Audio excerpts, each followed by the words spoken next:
We're going to cover right now how to take apart the ASA and the grip frame.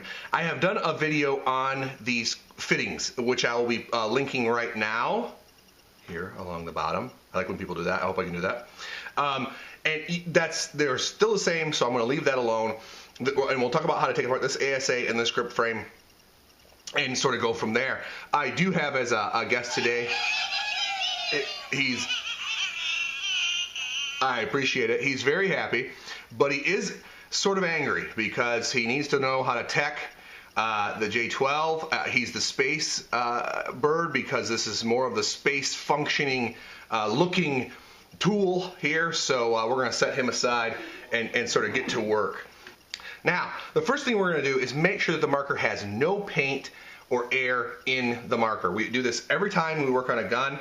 Now, it's fairly difficult to have an air source off and have air in the gun. But with a certain type of malfunction, which is very, very, very rare, you can hold a little bit of air, maybe a shot in here. Super rare. Here's what I want you to do, especially with the J12.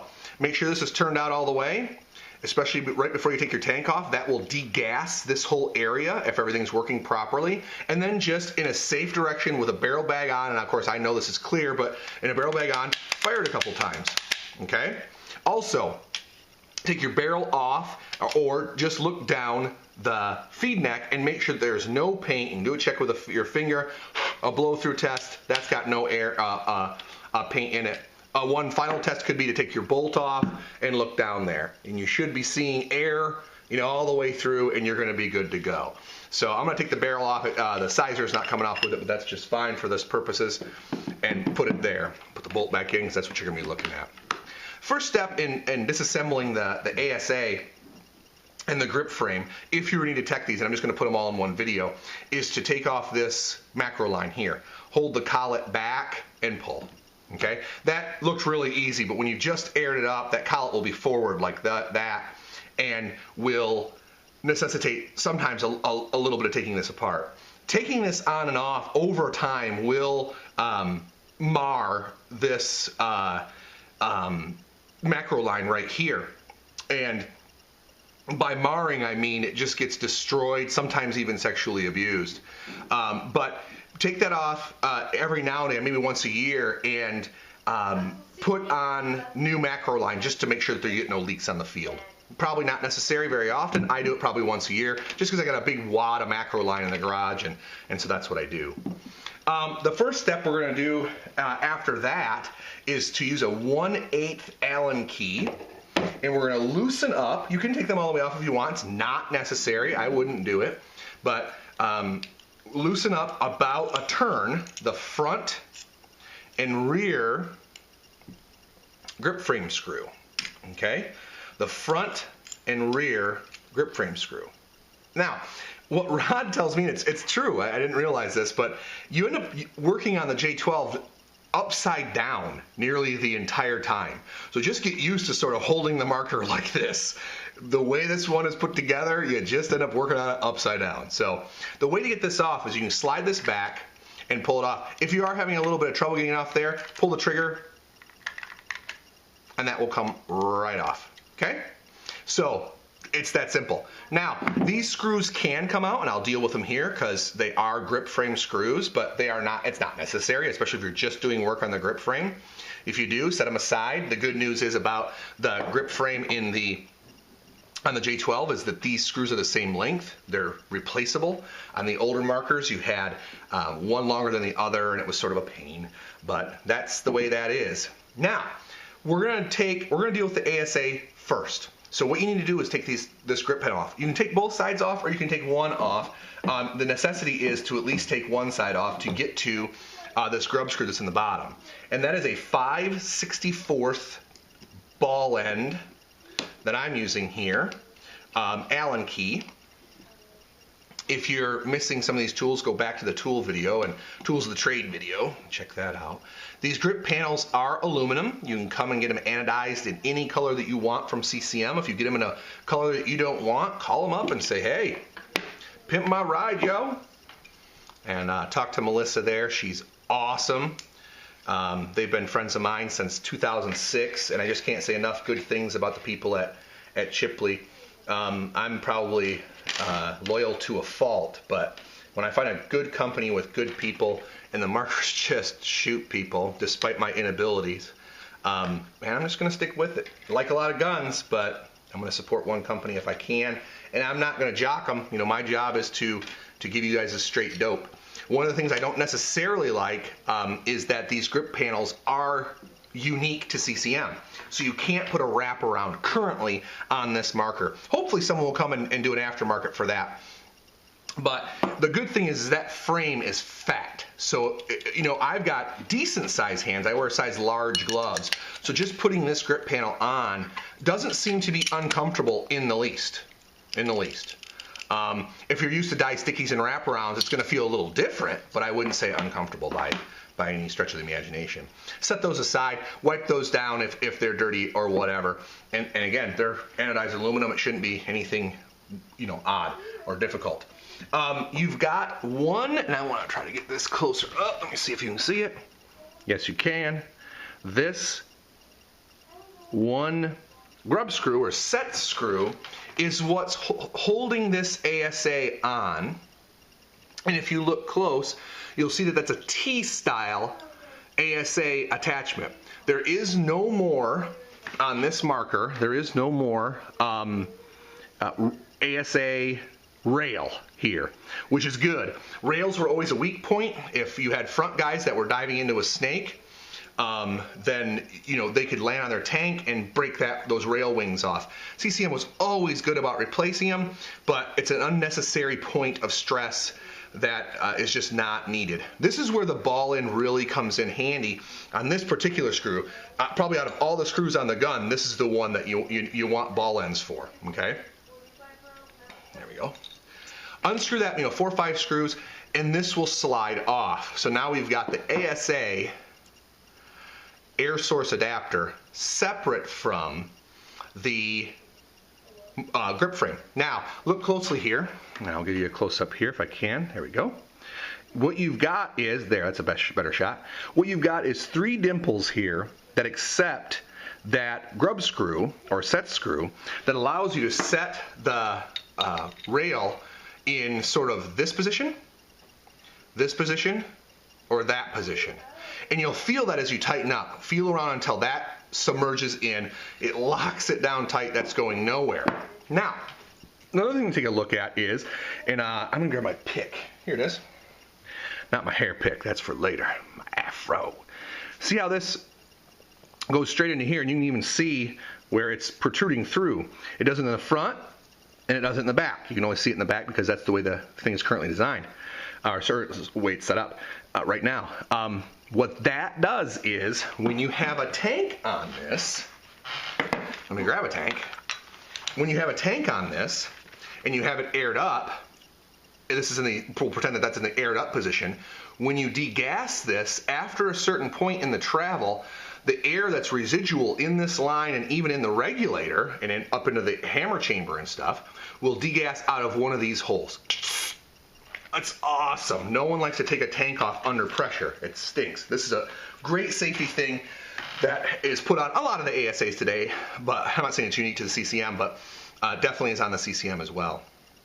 Next, take off this knob.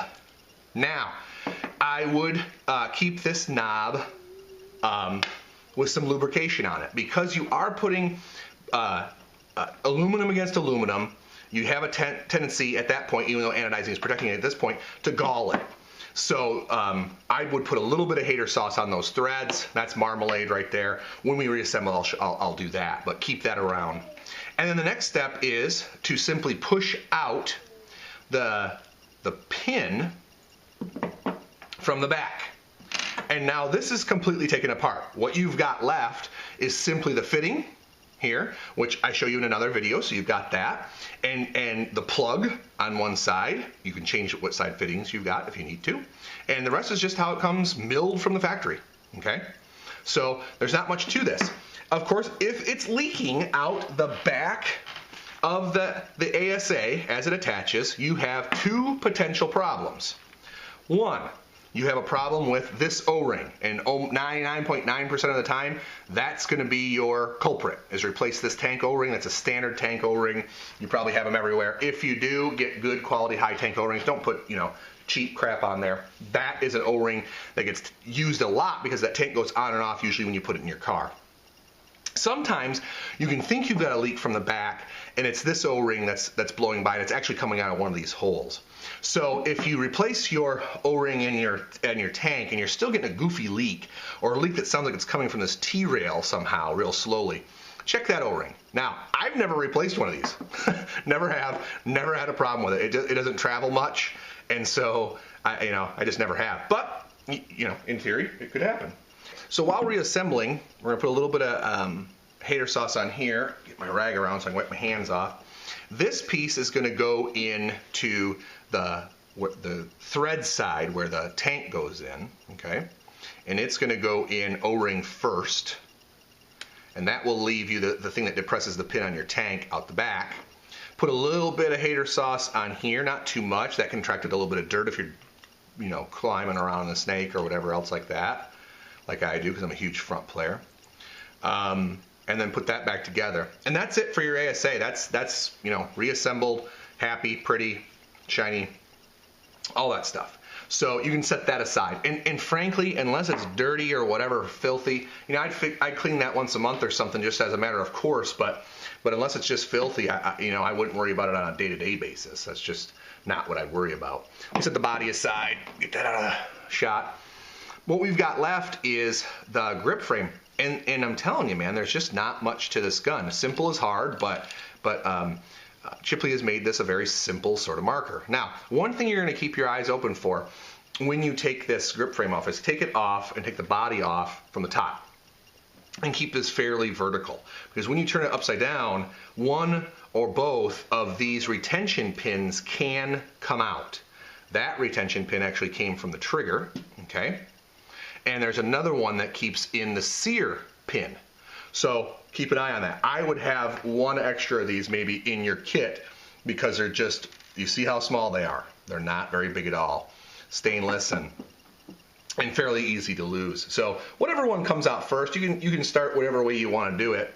But if you are having trouble getting out the pin, and you can just tap that in your hand, and I'll show you that in a second, you do like this and see if that comes out. Now this one did, and you can even see this chamfer part here. That's what the pin slides down next to and holds that pin in. But you can also grab it by that and pull it out, okay? So you set that aside. Good news is this pin and this pin, same length, no worries there, okay? The trigger will come out without the sear being out. And unless this is filthy, I wouldn't do any more than that.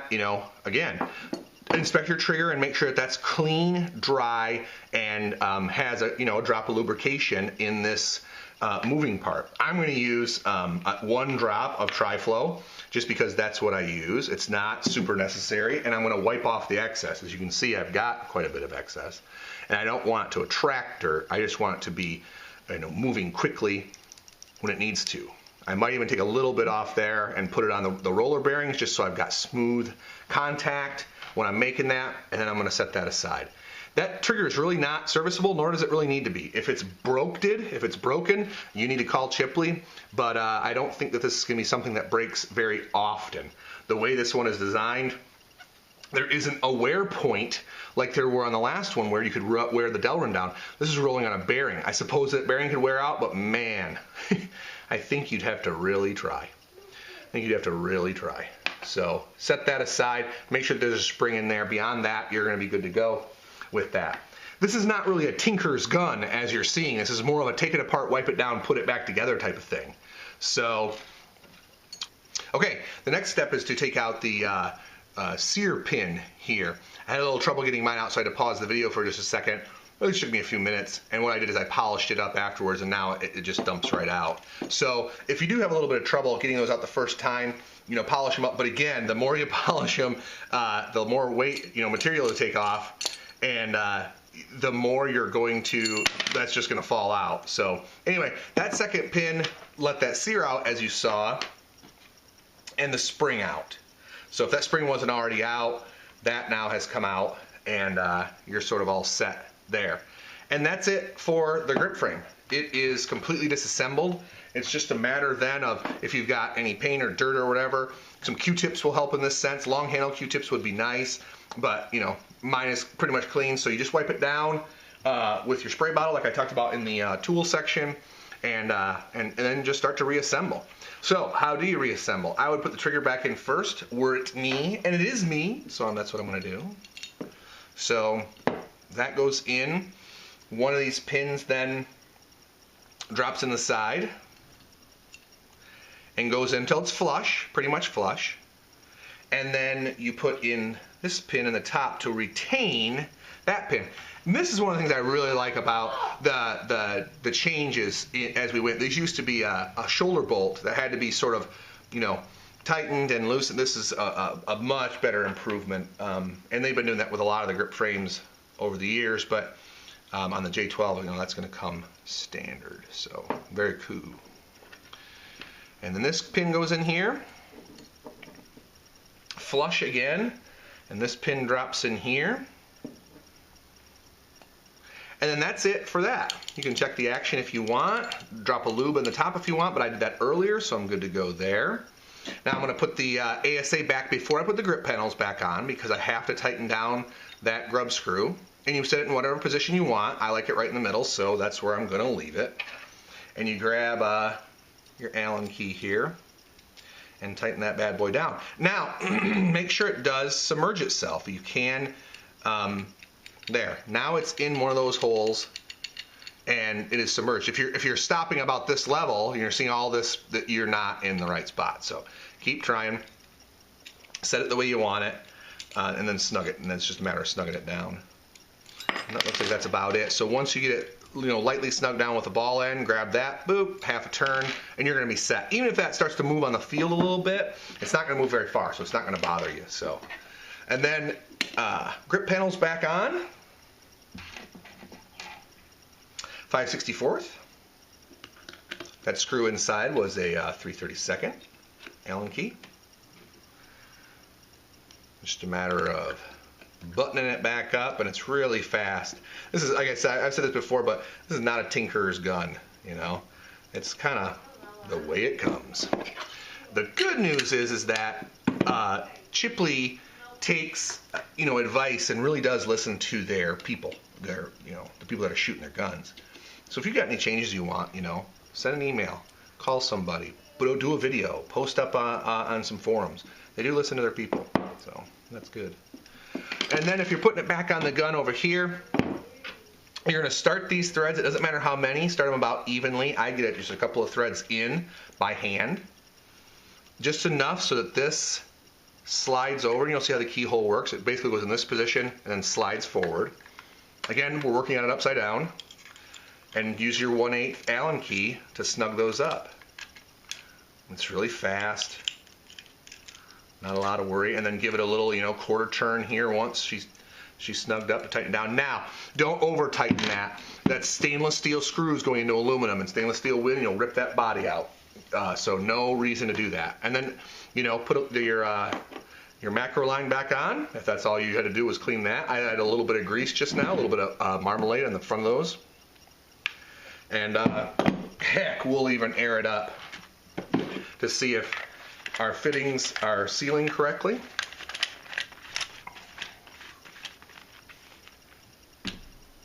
Always pump the gun first. And yeah, we're good to go. So anyway, that's it for the grip frame. I appreciate you watching. Watch the next video. Thanks.